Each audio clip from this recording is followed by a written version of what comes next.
What's up, everybody? Derek Anderson, the DA. All right, check this out. So once again, we got to talk about the stupidity of Hollywood, the stupidity of diversity, equity, and inclusion, and how it's destroying the entertainment industry, how it's absolutely wrecking everything that's going on in the film industry, in video games, television, you name it. And it just doesn't make any sense anymore. We were discussing this yesterday on the EBN Cast show, this Film Threat article where it's going into this topic. This is one of the dumbest things that I've ever heard right here.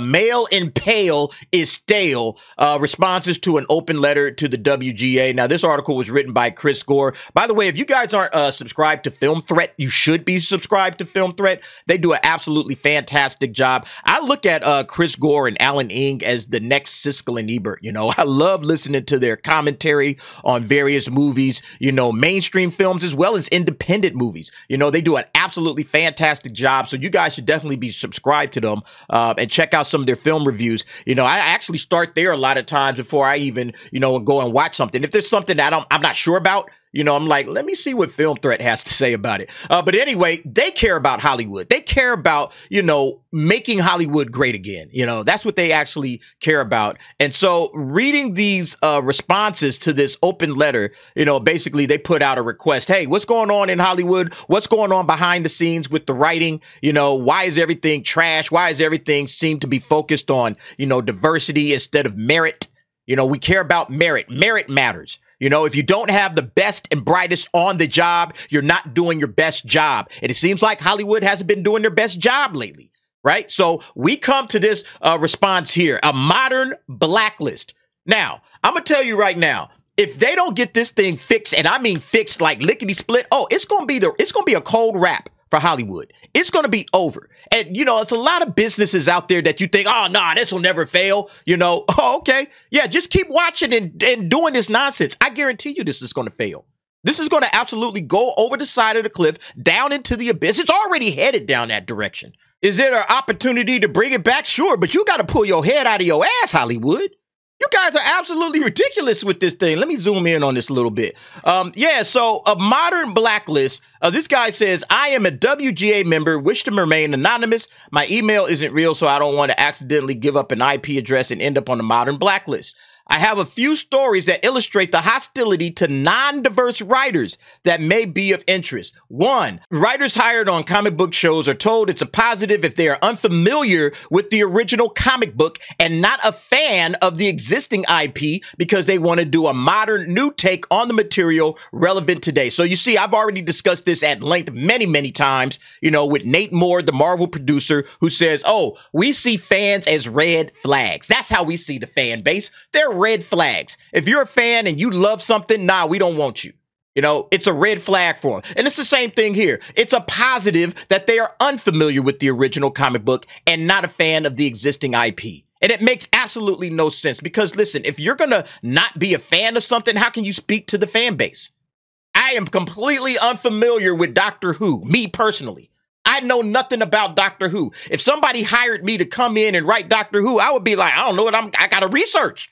I got to read up on it. And then I got to see if I'm the right person to be telling the story within this franchise. I'm probably not, since I'm not well versed in it. It's not something that I can do a crash course on. There's decades of history about this franchise. Why would I step into that with no, you know, oh, I'm completely unfamiliar with it, you know? But I've been saying this is one of the biggest issues. They're not a fan of the existing IP. So how do you know how to speak to the fan base if you aren't a fan yourself? It just doesn't make any sense. You know, if you want to do some new take on material relevant to today, why not just write something brand new? You know, then it's not messing with the existing IP. You know, it's not pissing on the original source material and destroying the lore. All it's doing, hey, you know, brand new. We're new to this thing. Perfect. You know, but that's besides the point. The next one is the one that really got me hot, right? Writers are asked, why is this story today? Like, what kind of dumb question is that? Why is this story today? It sounds like an idiotic question, doesn't it? It sounds like somebody that's trying to sell some sort of agenda, and that's exactly what it is they're trying to do.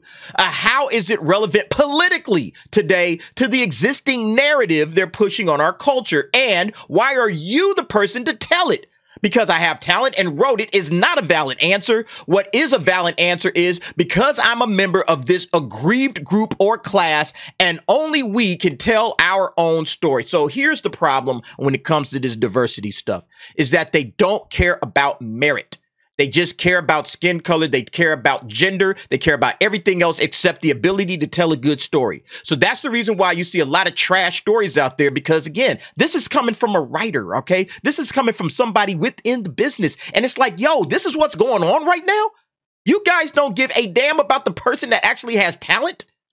Like, I mean, it's just absolutely mind-boggling what's happening over there in Hollywood. But we've seen all of this. This is just confirmation of what we already knew was happening behind the scenes. We didn't need, like, necessarily the letter, but it's good. It's good that we got it, okay? Because now we got confirmation, like, yo, this is exactly what Hollywood is up to. And this is exactly why the entertainment industry is in the state that it's in and why it's being destroyed. You know, because you got this type of nonsense. Why are you the person to tell the story? What do you mean, why am I the person to tell the story? I'm telling the story. What would you tell these two cats? You know, are you the right person to tell the story of Black Panther? Stan Lee, Jack Kirby? Are you the right persons that should be telling this story? These are the guys that created Black Panther. And they created it because they are creative people. And that's the problem. That's what I'm saying. You're getting away from meritocracy. You're getting away from merit. People that are actually good at the job and can do it, and you're trying to elevate people that are not as good. And when you do that, you're not going to get your best work, you know? And listen, I understand that, there's people that need opportunities. Hey, you know, we got maybe a talented young man or young woman, and they're not necessarily, you know, up to speed with all of their talent. You know, they need some more work. We need to bring those folks aside, sit side by side with them, let them, you know, let's mentor them. Okay. I get that. I understand that. All right. I believe in that. I believe in mentorship.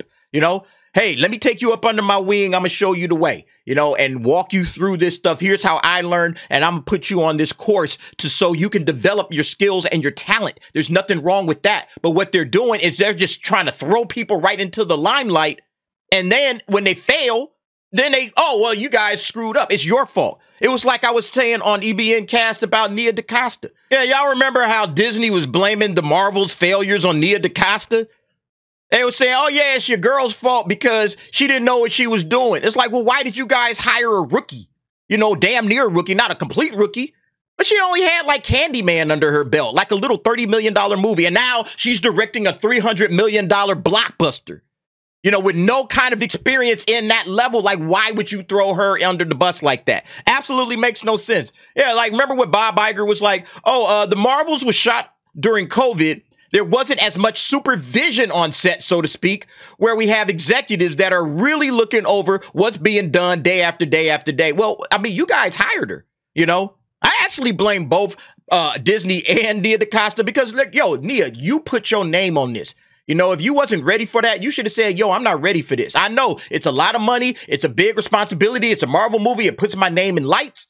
But, you know, if you take the job, then you got to take the ownership of the responsibility, just like you guys hired her, Bob Iger. You know, so, you know, don't cry about the lack of supervision on set now. You know, it's you guys that hired her. You guys are the ones that put Nia DaCosta under the gun, threw her into the lion's den. And now you're mad. Oh, well, you know, we weren't on set. We needed more executives there. You know, and why did they hire her? Again, going back to the beginning, why is it that they hired Nia DaCosta? Oh, we got it. Checkbox. Black, female, checkbox, cool. All right, we checked a couple of boxes. But you made a terrible movie. A movie that didn't resonate with the fans. A movie that nobody went to check out. You lost a ton of bread on it. And then you're trying to blame it on the person you hired. You know, it's absolutely ridiculous. Back to the article. Number 3, this leads to a heads we win, tails you lose game, where if you don't include diverse characters, you're dinged for having an all-white, non-diverse cast, regardless of the time or place of the story or historical accuracy. Man, like, how many times have we been seeing this thing popping up? You know, like, oh, we don't care if it's historically accurate or not. We about to throw some black people in there anyway. And it's like, wait a minute, time out, man. This doesn't even make sense from a historical perspective. We don't care. We don't care. We got to get some diversity, equity, and inclusion in this thing. And that's where you're messing up. Like, it doesn't make sense, like we said, with the Little Mermaid being race swapped. Like, that makes no sense for you to take a Danish story and say, well, because there's no real color to a mermaid, we're going to go ahead and make the mermaid black, even though historically and traditionally it's a Danish story, number one. But then the Disney remake, of that original story back in the 80s, that was a red-haired, white, fair-skinned girl. Why would you turn that into a black chick? If you want to do a black mermaid story, you have tons of black mermaid stories you can adapt. Oh, but those don't have the title Little Mermaid on it, and it's not going to be Ariel, and so we can't cash in on this IP. That's the reason why he did it, They probably said, yo, we got some good stories out here to tell about black mermaids. Oh, but if we tell these stories, nobody's going to flock to the theaters to see this. Well, it turns out nobody flocked to the theaters anyway, and you lost money on top of it. That's why I said all of this stuff is just going to destroy Hollywood ultimately. It's already doing that. All of the race swaps, all of the remakes and reboots, everything that they're doing, and then just trying to throw black people in there or Latino people in there or whatever. People want, like myself, we want authenticity about it. There's something inauthentic about saying, oh, well, we're just going to throw black people into a situation that isn't historically accurate. There's something inauthentic about that. And what people are looking for is authenticity. So it just doesn't make any damn sense for them to be doing this. And if you do have a diverse case, a race, gender, then you are guilty of a cultural appropriation. Exactly. Well, you can't write this story. That's cultural appropriation. Why? Because I'm writing a story about, can I write stories about white guys? Can I write a story about an Asian, person? Can I write, why am I limited just to my, race? That's stupid. That's stupid. And again, what you're doing is you're removing the merit. Hey, you got a good storyteller. He can tell stories about people all over the world. Maybe he's done a ton of research. Maybe he's hung out with the people, or maybe he's just a good guy with an imagination that could just come up with amazing and creative stories that people want to watch of all races, shades, creeds, colors, sexes, you name it. Somebody that's just a talented person like Steven Spielberg. Steven Spielberg ain't a black dude, but you know what? A black guy likes his stories and likes the stories that he's told throughout the decades. It has nothing to do with his skin color. It has everything to do with his ability to tell a story. That's why I rocks with him. That's why I rocks with George Lucas, because, he makes great content. He made great stories back in the day. Star Wars, Indiana Jones, 2 trilogies that you can find people of every race, shade, creed, color that absolutely love that stuff. It has nothing to do with cultural appropriation. Throwing Billy D. Williams up in there. Yeah, whatever, man. Yeah, he's a black dude. I like his acting. I'm going to throw him in the movie. This means that unless you are, for example, African American, you are not allowed to tell a story about an African American character or disabled or LGBTQ plus blah, blah, blah.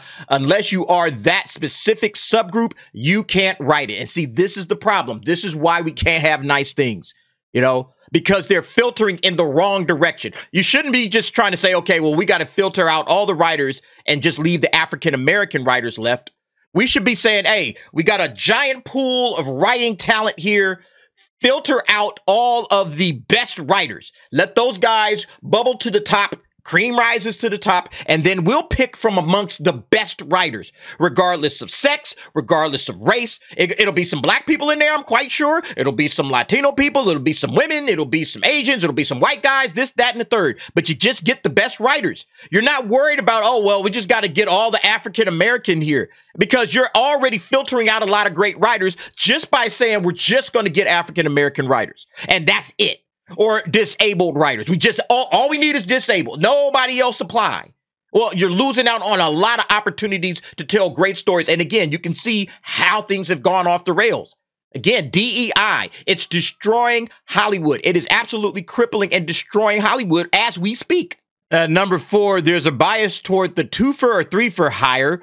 Being gay, for example, isn't enough now. You have to be gay, African American, Latinx. Man, Latinx is that's the most insulting thing right now, I think, going on in the Latino community, is being called Latinx or Latinx or whatever they're calling it. All right. It's like these cats have taken their ideology and just, pushed it into their culture, the Latino culture. Oh, we're going to call you Latinx now. All right.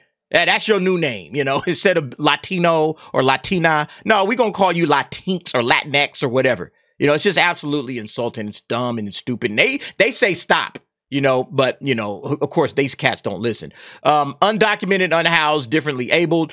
Then on the DEI scorecard, they have a 2 times to 3 times positive score for the higher. Yeah, so, but the problem is that you don't have the best talent, all right? You have somewhere down the line removed talent from the equation. You should be hiring, okay? The hire should be based on talent, not checking a bunch of boxes that have absolutely zero to do with how talented you are at writing. Why not just get the best writers?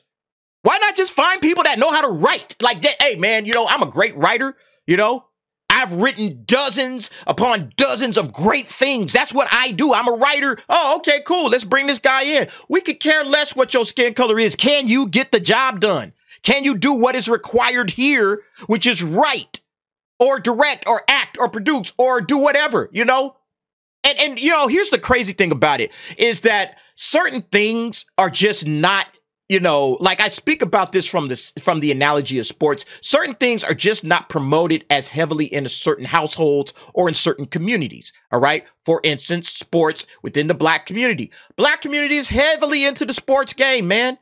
That's why, 13% of the population in the United States is Black, but like 70% of the NFL is Black or 80% of the NBA is Black. Well, why is that? Black people are overrepresented in those 2 sports and probably other sports as well that I'm not thinking of, but definitely overrepresented in this country in those 2 major sports. But nobody ever says anything. Oh, we need DEI, diversity. Where's the diversity? And again, that's because, but why is it? Why is it that Black people are overrepresented in that sport? Because Black people care about that more. They care about being athletes. I was talking about this with Robert Meyer Burnett after we got through with the show, and we were just discussing this stuff.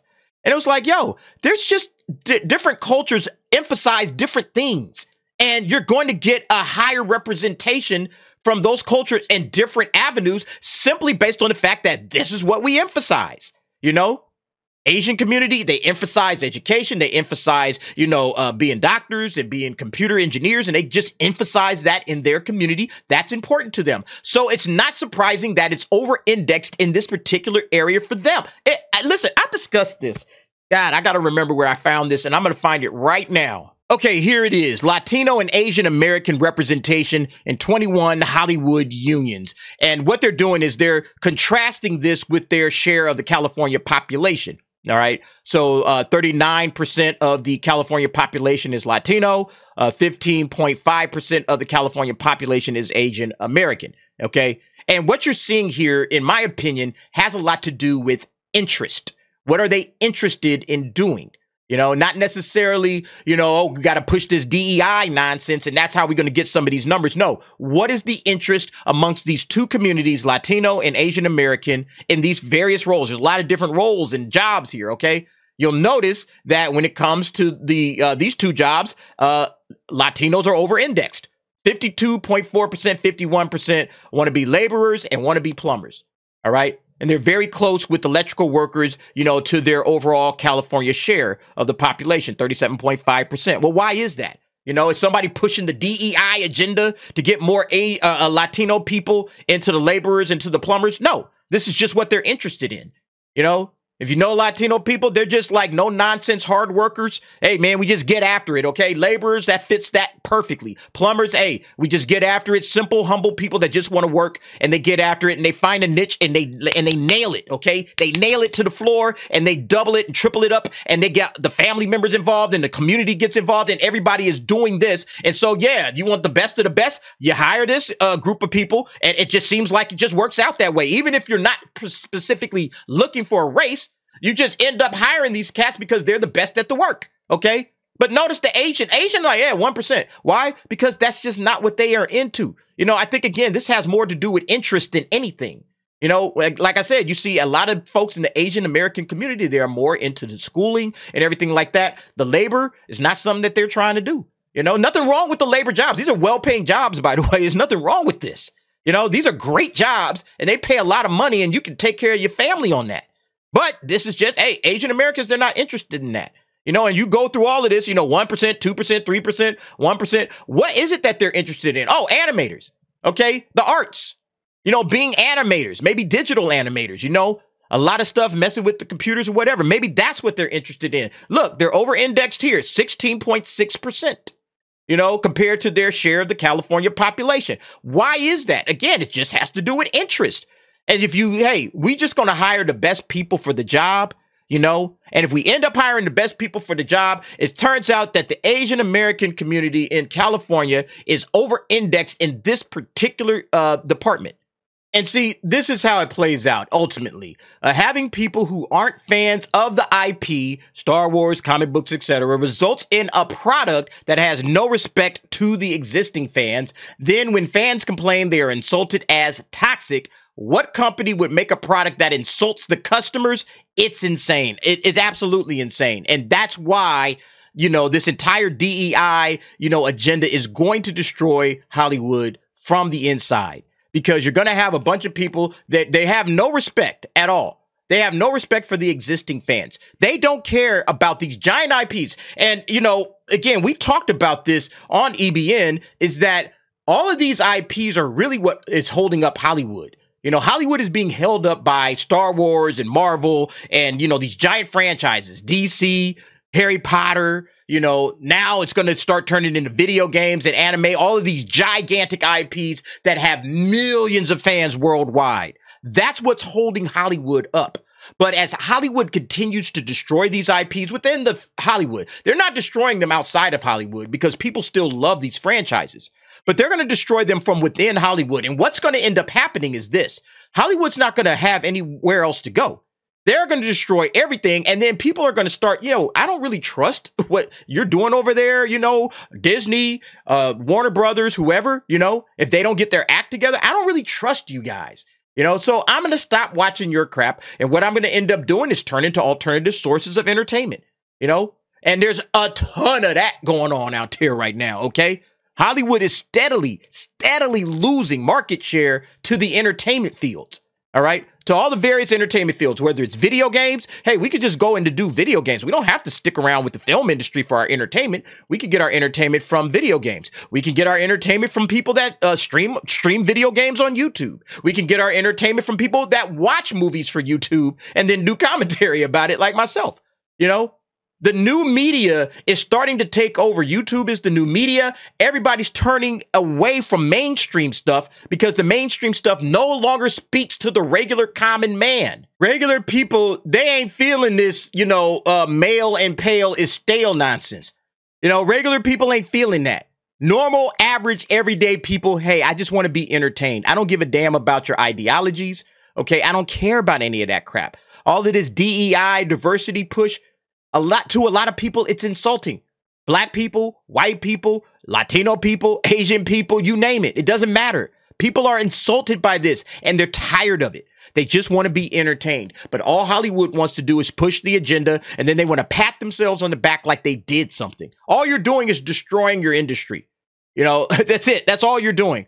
All of the stuff that they keep fighting for, it's just so bizarre. Everything that they're fighting for ends up destroying the thing that they're trying to save. You know, you tried to save it in the strikes. Oh, we got to save the film industry, so we're going to fight for more money for all of these poor writers that aren't making any money anymore. And what ends up happening? Oh, man, we've overpriced ourselves, you know? And so now Hollywood's like, yeah, we're just going to make less content. You know, we're going to make less content. They put Hollywood on pause. Now the theaters are going to go under. And people are less and less interested in going to the theaters. People are less and less interested in paying premium dollars to check out woke crap. Nobody wants to watch that. So good job, Hollywood. You did it to yourselves. All right. But yeah, anyway, folks, you guys let me know what you think about this whole situation. I think this is just an absolutely abhorrent statement to make. And it's what's going to end up destroying the entire film industry. I have no doubts at all about that in my mind at all. OK. Mark my words, if they keep going with this and they don't change courses right now, you know, before the end of the year 2024 is done, this male and pale is stale crap, they better get that gone. That better be in the rear view mirror in the distant past. Otherwise, yeah, this thing is over. Okay, that's how I feel about it. Anyway, you guys let me know what you think. Jump down in the comments. Give me your thoughts and opinions on that. And thanks for watching. See you next time.